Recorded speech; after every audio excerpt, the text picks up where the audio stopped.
Bombshell tonight. The last known footage of Nancy Guthrie. Does it reveal the killer's ID? 2:28 a.m., not a gunshot, not a scream, not a door kicked off its hinges. Just a quiet digital disconnection, a small silent gap in a data stream that most people would scroll past without a second thought. But federal investigators did not scroll past it. They stopped. They stared. And they have been staring ever since. 3 numbers. That is all you need to hold right now. 228, 2.5 miles, 6 minutes. Don't let them go. Don't file them away. Keep them right at the front of your mind, because by the time this story ends, those 3 numbers will have redrawn everything you think you know about how someone vanishes from a locked home in the middle of a quiet desert night and leaves almost nothing behind. Almost. Because here is what makes the Nancy Guthrie case different from every disappearance you have ever followed. The evidence exists. The footage exists. The biological material exists.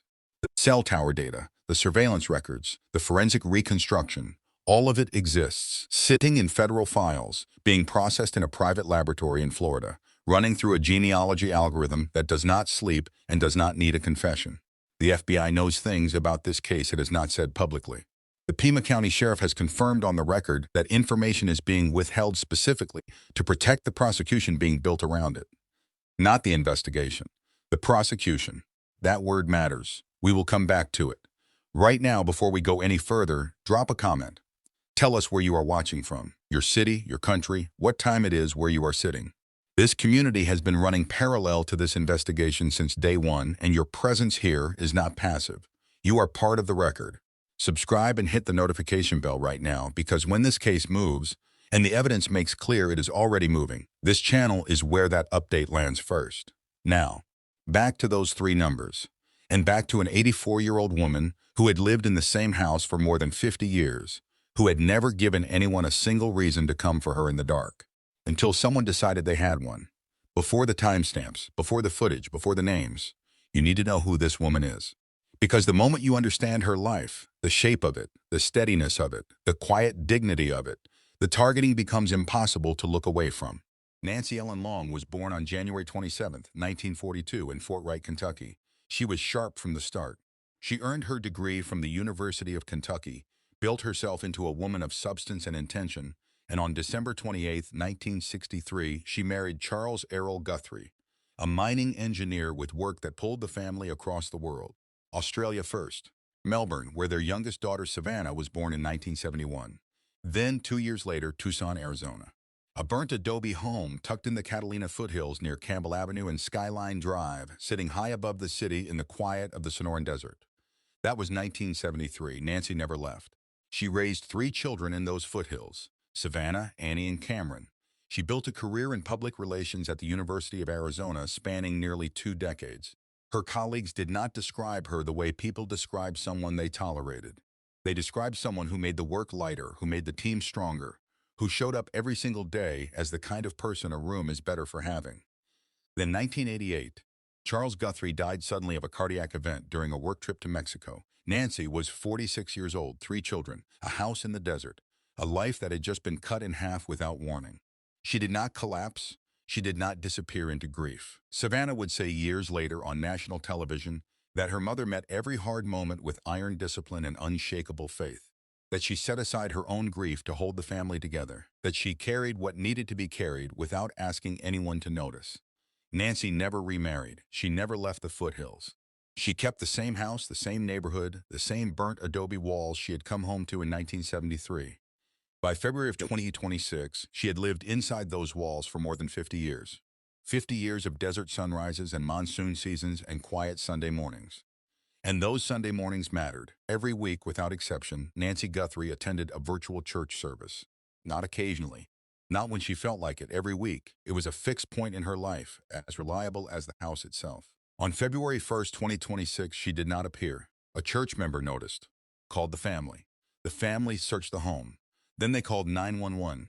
Here's what investigators found when they walked through that house. Her phone, her wallet, her hearing aid, her daily cardiac medication, her car, still parked exactly where she had left it. Every item that tells you a person chose to leave was sitting right where she had last touched it. The only thing missing was Nancy. She was 84 years old, limited mobility. dependent on a pacemaker that monitored her heart's electrical activity around the clock. Her mind, by every family account and by the Pima County Sheriff's own confirmed assessment, was completely intact, sharp, independent, fixed in her routines. She did not walk out of that house. She was taken, and the people who took her knew exactly where she was, exactly how she lived, and exactly when she would be alone. That knowledge did not appear from nowhere. It came from somewhere. And it came from someone. Saturday, January 31st, 2026. The last ordinary evening Nancy Guthrie would ever have inside her home. At 5:32 p.m., she opened the Uber app on her phone, requested a ride, and made the short trip from her Catalina foothills home down to her daughter Annie's house nearby. Nothing unusual about that. It was a route she knew, a house she was comfortable in, a family evening she had every reason to look forward to. She had dinner, she played card games.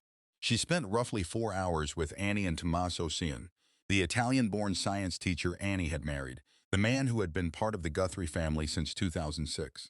By every account from everyone present, the evening was easy, warm, completely routine. At approximately 9:48 p.m., Tommaso Cian drove Nancy home. Her garage door opened. At 9:50 p.m., it closed. Cian later confirmed that he watched until Nancy was safely inside before he pulled away. That 2-minute window, the garage opening, Nancy entering, the door closing behind her, is the last confirmed, documented moment anyone in this case can place Nancy Guthrie inside her home, alive and accounted for. Then the house goes quiet. For the next 3 hours and 57 minutes, the verified record is silent. No outbound calls, no text messages, no movement registered on any active recording system inside the property. The lights in the house went off. The desert night settled in around those burnt adobe walls. Nancy Guthrie was alone. Alone in a house she had lived in for over 50 years. Alone in a neighborhood she knew by heart. Alone in a bed she had slept in through 5 decades of Tucson nights. Through grief and change and the slow, steady accumulation of a life fully lived. She had no reason to expect what was coming. None. Now here is where the timeline stops being quiet. At 1:47 a.m., the doorbell camera mounted at her front entrance went offline. Not a power surge. Not a technical glitch that investigators couldn't explain.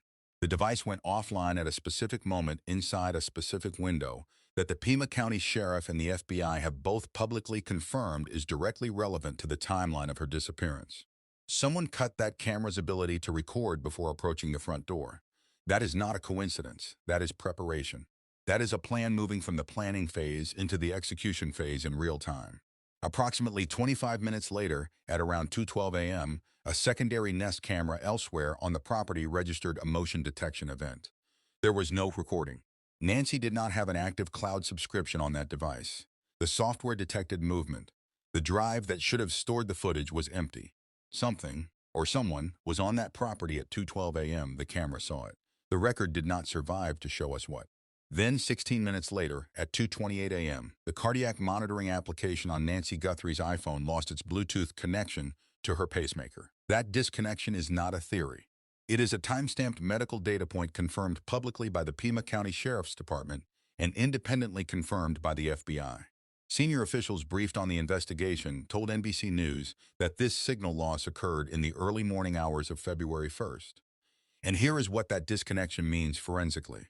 There are exactly 3 scenarios under which a pacemaker monitoring app loses its connection to a paired phone. The phone moves beyond Bluetooth range of the device. The application is manually disabled, or the person wearing the pacemaker is physically relocated beyond the signal threshold of the home network. Every single one of those scenarios requires the same operational conclusion. At 2:28 a.m., Nancy Guthrie was being moved, and somewhere out in the desert dark, a clock had already started counting. If you are just finding this channel, subscribe right now and hit the notification bell. This case is moving. Every update we get, you get first. Don't let the algorithm bury this story. 41 minutes. From 1:47 a.m. when the doorbell camera went dark to 2:28 a.m. when the pacemaker lost its signal. 41 minutes to move through a locked, gated residential property in complete darkness. 41 minutes to neutralize the recording equipment. 41 minutes to locate an 84-year-old woman in a house you either knew or had studied, and remove her from it without triggering a single alarm that saved footage. Think about what that precision requires. Not luck, not improvisation, not a crime of opportunity stumbled into at 2 in the morning by someone passing through a quiet Tucson neighborhood. This required knowledge, specific, detailed, operational knowledge about that property, that security setup, those cameras, and the woman sleeping inside. Let's walk through what investigator confirmed. The doorbell camera going offline at 1:47 a.m. was not random timing. The Pima County Sheriff stated publicly that this event is directly relevant to the timeline. That camera was disabled before anyone approached the front door, which means whoever came that night knew the camera was there, knew it needed to go dark before they moved, and made that happen first before anything else. Sequencing. That word matters here. What investigators look for in a crime scene is not just what happened, but the order in which decisions were made. Sequencing reveals planning. And the sequence on Nancy Guthrie's property that night reveals a plan that had been assembled well before February 1st. At 2:12 a.m., the Nest camera motion event. No footage because there was no cloud subscription on that device. But the software registered something, a presence on that property while Nancy was still inside it. 16 minutes before the pacemaker disconnected. 16 minutes of operational time inside that property that the record cannot fully account for. Then 2:28 a.m., the disconnection. The moment Nancy Guthrie's world and her home separated. When investigators processed the front entrance of that house, they recovered biological trace material. DNA analysis confirmed it belonged to Nancy Guthrie. Sheriff Nanos told the New York Times that there were additional things at that scene that, in his words, did not sit well. Details he deliberately declined to elaborate on publicly. The front doorbell camera mount was empty. The device itself had been physically removed. Nancy's phone was inside the house, her wallet, her hearing aid, her daily cardiac medication, her car. Everything that would indicate a voluntary departure was sitting exactly where she had left it. She did not pack a bag. She did not make a call. She did not leave a note. Whatever happened at that front entrance in the window between 2:12 a.m. and 2:28 a.m. did not look like a woman choosing to walk out of her own life. It looked like a woman being taken out of it. Now here is the detail that reframes everything else. Investigators canvassing the neighborhood in early March, more than a month after Nancy vanished, knocked on doors with a very specific question. Had residents noticed any disruption to their internet service on the night of February 1st? Multiple homeowners, yes. Ring cameras with gaps in their recorded histories. Connectivity interruptions that several neighbors confirmed to investigators had occurred during that exact window. An antenna-like device was visible in the pocket of the masked figure, later recovered in doorbell camera footage. Investigators began pursuing a specific theory, that a signal jamming device had been deployed in the neighborhood before the operation began. A device designed to knock out nearby cameras and internet-connected recording systems across a targeted radius before anyone approached that front door. Stop and hold that for a moment. A signal jammer is not something a person grabs impulsively. It is not standard equipment for an unplanned crime. It requires advanced knowledge of the security infrastructure in the target area. It requires technical planning at a level well above what opportunistic criminals operate at. It requires someone who had already mapped that neighborhood, its cameras, its routers, its connected devices, and made a deliberate decision to neutralize them before stepping into the frame. This was not a stranger who picked a house at random in the dark. This was someone who had done the work, who had stood in that geography before, mentally or physically, and built a plan around what they found there. And the footage recovered 9 days later from a dormant server in Google's back-end infrastructure was about to show investigators exactly what that person looked like when they finally arrived. Target, 700-800 words. 9 days. For 9 days after Nancy Guthrie was reported missing, the answer investigators needed most was mount 6 feet above her front door. The Nest doorbell camera had been there every day she walked in and out of that house. It had been positioned to see exactly what happened at that entrance. But without an active cloud subscription, the locally stored footage was gone. The camera had seen everything. The drive was empty. Then the FBI's technical team went deeper. On February 10th, FBI Director Kash Patel confirmed publicly that agents had recovered footage from residual data located in the back-end systems of the camera's server infrastructure. Google provided technical assistance, and what that recovery pulled out of dormant server data changed the entire public face of this investigation. The footage showed a masked figure approaching Nancy Guthrie's front door in the early hours of February 1st. Head-to-toe coverage, dark clothing, black gloves, sneakers. A face mask that appeared lighter in the footage due to the Nest camera's infrared imaging technology. The mask itself was black, but infrared rendered it differently. The figure was carrying a black 25-liter Ozark Trail hiker pack, a backpack sold exclusively under Walmart's private label brand, the kind of item chosen specifically because it is common, untraceable, and purchased with cash at any one of hundreds of locations. and the individual was carrying what appeared to be a secured firearm in a front-mounted holster on their body. This was not someone who showed up unprepared. Now watch the behavior. Because behavior in footage is not just evidence, it is a portrait. Retired FBI agents and law enforcement analysts who reviewed the footage publicly noted something specific about the way this figure moved. Not hurried, not frantic, not the scrambling, reactive movement of someone improvising in the dark. One former FBI agent described the approach as almost relaxed, as though the subject moved through that entrance the way a person moves through a space they already know. There was no hesitation at the gate, no pause to orient, no moment of uncertainty about which direction to turn or where the camera was positioned. The geometry of that property was familiar. The figure raised a gloved hand and placed it directly over the camera lens. When that proved insufficient, reached into the vegetation at the front of the property, cut a section of shrub, and used it to cover the device completely. Hand first, then vegetation. That is not improvisation. That is a method. That is someone who had already thought through this camera, its angle, its coverage, its limitations, and arrived with a two-step solution already prepared. Here is where the footage becomes most significant forensically. The FBI released two distinct sets of images from the doorbell camera recovery. A source confirmed to CNN that the images were captured on two separate dates, not just the morning of February 1st. The subject had been at Nancy Guthrie's front door before she vanished. A prior visit. A reconnaissance trip to a property belonging to an 84-year-old woman living alone in the Catalina foothills. Someone stood at that entrance on an earlier date, masked, gloved, deliberate, and then came back on February 1st to finish what that visit had been preparation for. The FBI erected a white forensic tent over the front entrance. They ran measurements under controlled lighting conditions, replicating the infrared environment of the camera exactly.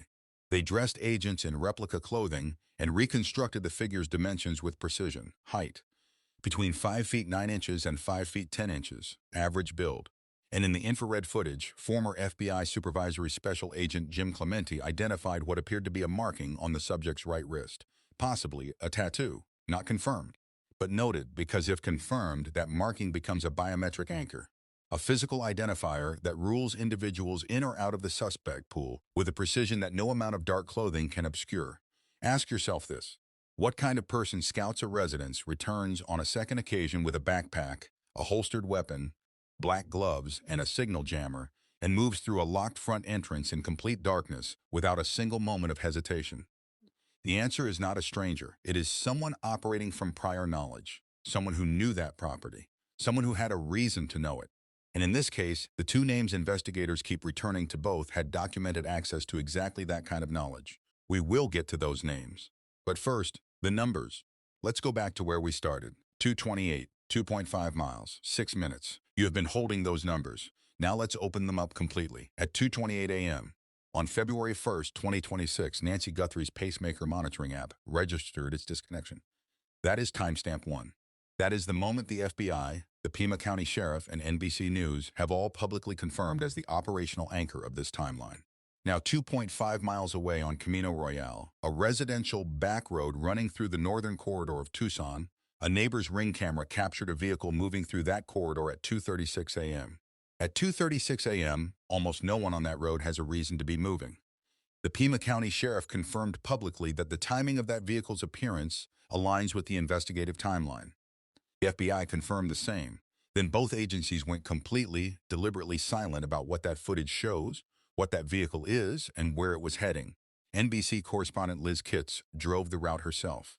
She chose the path a deliberate driver would choose at 2:30 in the morning, the back road corridor, the path that avoids major intersections, the route someone takes when the objective is to move quickly and not attract a second glance. That drive took exactly 6 minutes, 2:28 a.m.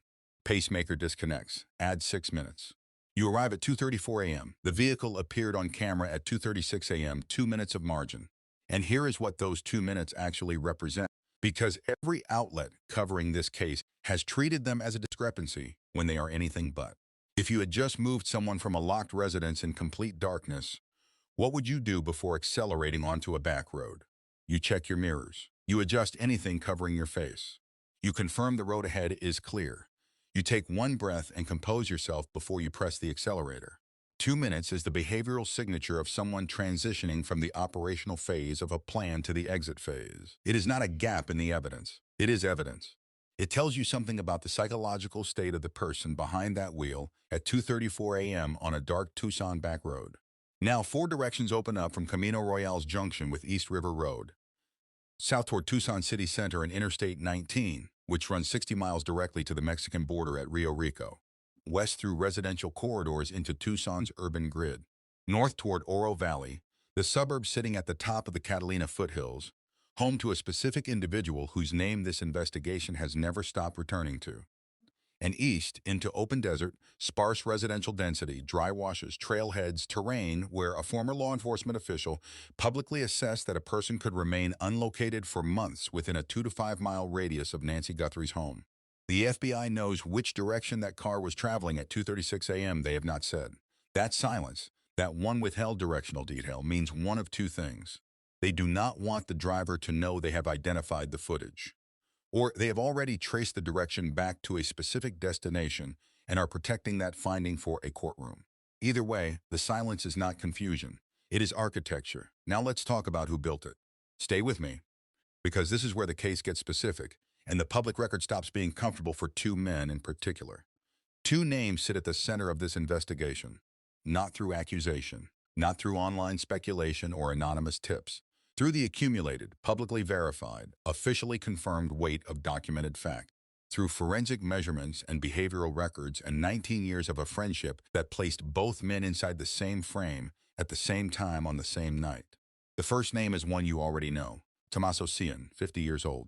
Born June 18, 1975 in San Giovanni Valdarno, a medieval town in the Tuscany region of Italy. He relocated to Tucson in 2006, the same year he married Annie Guthrie, Nancy's eldest daughter.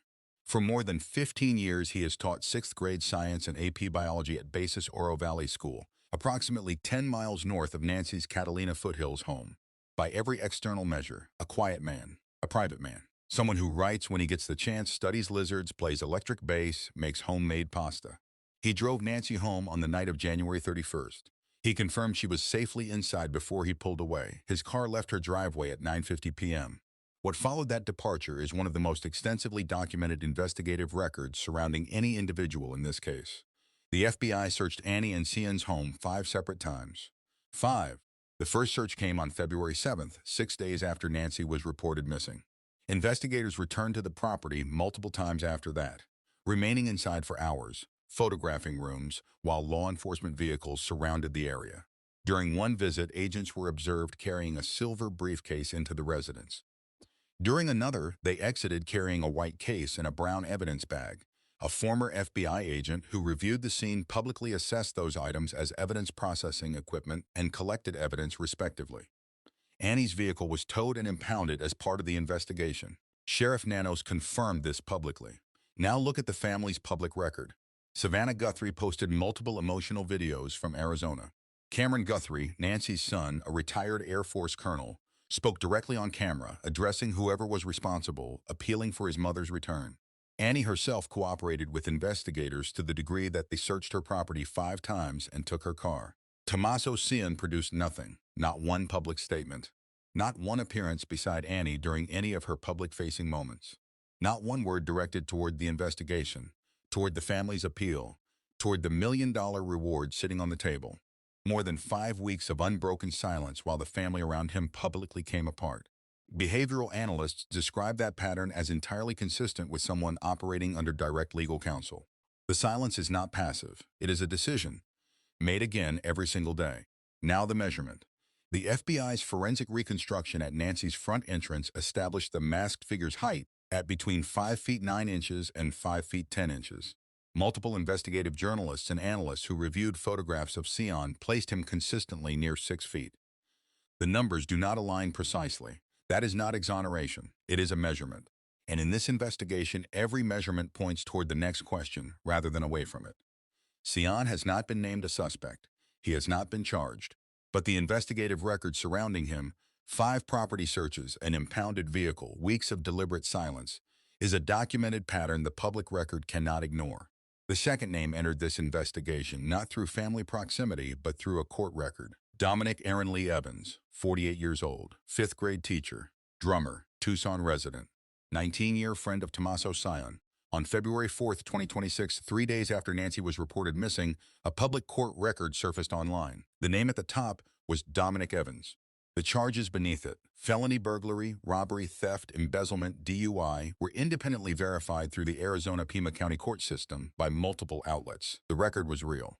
What followed was one of the ugliest documented consequences of a high-profile investigation colliding with an unsupervised internet. Evans's home address was leaked. Dozens of people showed up on his residential street overnight. His wife, Andrea, told the New York Times she spent hours in a darkened bedroom, unable to turn on a light, watching strangers gather outside. Their 6-year-old son was sent to relatives for safety. Evans told the Times directly, "I feel like someone's taken my name." Sheriff Nanos responded publicly, calling the situation horrible, saying Evans was going through hell, stating he should consider suing those making unverified claims. Evans has not been named a suspect. He has not been charged. He has not been arrested in connection with this case. What investigators work from is the documented record. Evans's verified height falls within the FBI's established range of 5 feet 9 inches to 5 feet 10 inches. His build, visible in publicly available photographs and video, is consistent. His legal history includes a burglary charge, defined under Arizona law as entering or remaining unlawfully in a structure with intent to commit a felony inside. He met Nancy Guthrie once, at an Easter gathering at her Catalina Foothills home in 2011. He walked onto that property. He passed through that gate. He saw that entrance. His alibi for the night of January 31st into February 1st was his home, his wife, and their children. His wife corroborated it. Phone data supported the account. Investigators interviewed him once, for approximately 40 minutes, and had not contacted him again as of his New York Times interview. But the question this investigation is constructing an answer to is not how many times Dominic Evans met Nancy Guthrie in person. It is how much he knew about her, and from whom he learned it. That answer lives inside 19 years. Now let's talk about what is actually sitting in federal files right now. Not theories, not speculation from online forums or anonymous social media accounts. The documented, officially confirmed, forensically active evidence that has been building since the morning of February 2nd, 2026. 4 layers. Understand each one. Layer 1, the vehicle.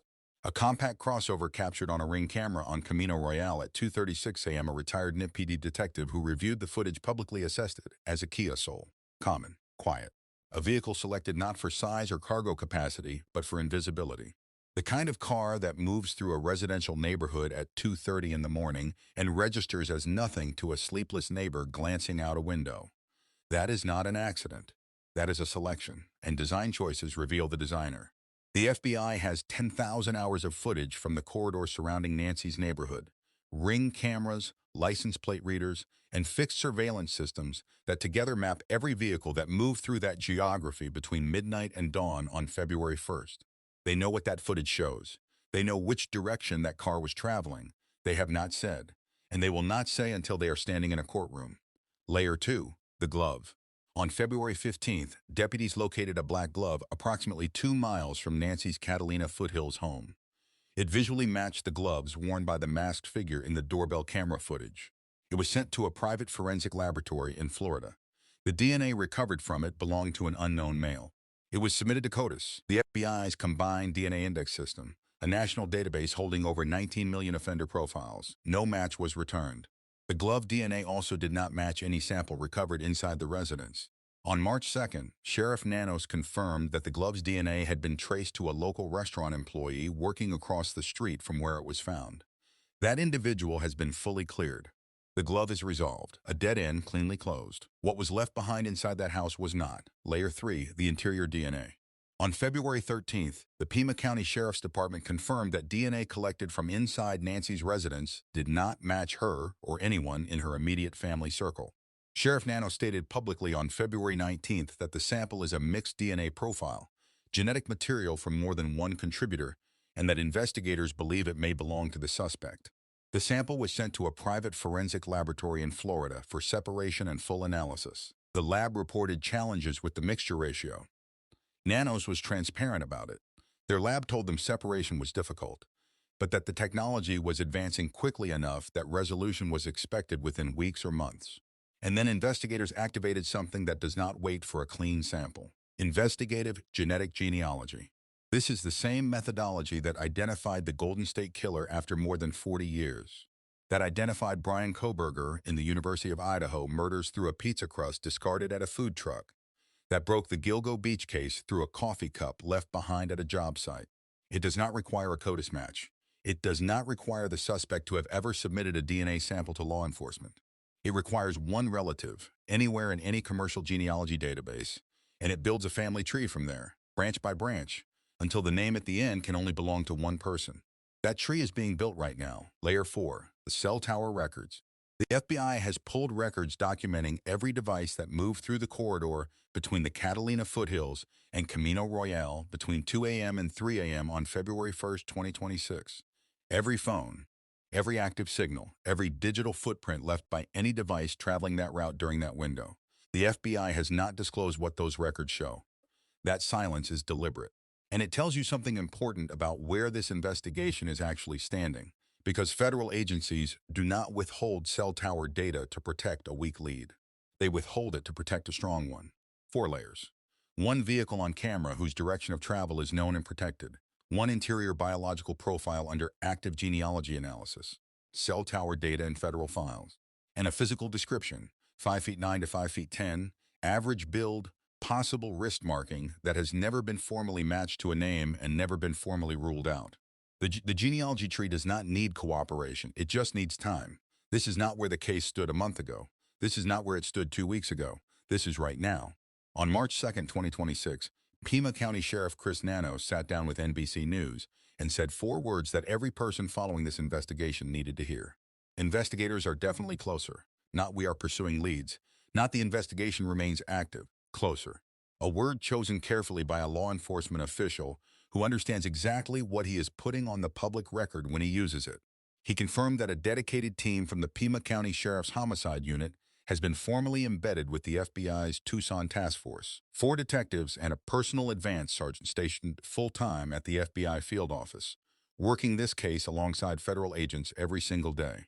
He stated clearly that he operates under the belief that Nancy Guthrie is still alive, and then he said something that reframed this entire investigation in a single sentence. He said there is information in this case he will not share publicly, because doing so would compromise the prosecution being built around it, not the investigation. The prosecution. That is not the language of an agency still trying to figure out what happened. That is the language of an agency already building what happens next inside a courtroom. The Pima County Attorney's Office has veteran prosecutors embedded in the investigative team. A retired FBI expert publicly described this case as the polar opposite of a cold case, describing it as red hot, with up to 100 agents and analysts working active leads simultaneously. Now look at what else has been documented since February 1st. Ransom correspondence began moving through media channels the morning after Nancy was reported missing. By February 3rd, TMZ and 2 local Tucson television stations had received letters demanding millions of dollars in cryptocurrency. One note reportedly demanded $6 million and included a direct threat against Nancy's safety if payment was not made. 2 hard deadlines, February 5th and February 9th, both passed without confirmed follow-up communication from whoever sent them. The FBI confirmed it was taking the correspondence seriously while simultaneously running every other parallel track of this investigation. The FBI contacted Mexican authorities. Polygraph examinations were used to further clear individuals connected to the case. Google Trends data surfaced showing search activity for Nancy Guthrie's home address originating from Arizona as early as June 2025, months before she vanished. Additional search spikes appeared in January 2026. Searches for Savannah Guthrie's salary, originating from Tucson, detected in December 2025. Trends data alone is not definitive, but in the context of an investigation already anchored by confirmed pre-operational surveillance visits to the property, each additional data point adds another layer to a behavioral timeline that now stretches back nearly a year before February 1st. On March 5th and 6th, FBI agents and sheriff's deputies returned to the Catalina foothills and began canvassing door to door, not for witness statements this time, but to document the confirmed internet disruptions from the night of February 1st, building the evidentiary foundation for the signal jammer theory. Every layer of this case is being worked simultaneously: the vehicle, the DNA, the cell towers, the behavioral timeline. The genealogy tree running in a Florida laboratory that does not stop and does not need anyone's cooperation to reach a name. Sheriff Nano said it himself. Closer. Every single day. 3 numbers. We started there. Let's end there. 228. 2.5 miles, 6 minutes. At 2:28 a.m., a cardiac monitoring device recorded the moment Nancy Guthrie's world and her home separated. Across 2.5 miles of Tucson desert, a camera caught a vehicle on a back road at 2:36 a.m. 8 minutes later, 6 of which belonged to the drive, and 2 of which belonged to a person composing themselves before pressing an accelerator in the dark. 3 numbers that together form a timeline the FBI has confirmed, the sheriff has confirmed, and that no one connected to this case has been able to explain away. Nancy Ellen Guthrie is 84 years old. She built a life in those foothills over 5 decades. She raised 3 children. She buried her husband. She showed up every Sunday morning without exception. She left nothing in that house voluntarily. Not her phone, not her medication, not her car, not a single thing that would tell you a woman chose to walk out of her own life. She deserves to be found. If you know anything, a vehicle, a name, a conversation you heard, a detail that felt wrong at the time and has not left you since, contact the FBI tip line at 1-800-CALL-FBI or submit directly at tips.fi.gov. The family reward stands at $1 million. The FBI's own reward stands at $100,000. The genealogy tree being built from the interior biological profile in that Florida laboratory does not need a confession. It does not need cooperation. It builds itself, one relative at a time, from whatever is sitting in a public database. And when the branch ends, there is a name. That name is already in the data. Subscribe to this channel right now and turn on every notification. The moment a suspect is publicly named, the moment the DNA results are confirmed, the moment this case moves from evidence to arrest, this is where that video goes live first. Share this with everyone following this case. The more eyes on the evidence, the harder it becomes to stay invisible. We are not stopping. Not until she is found.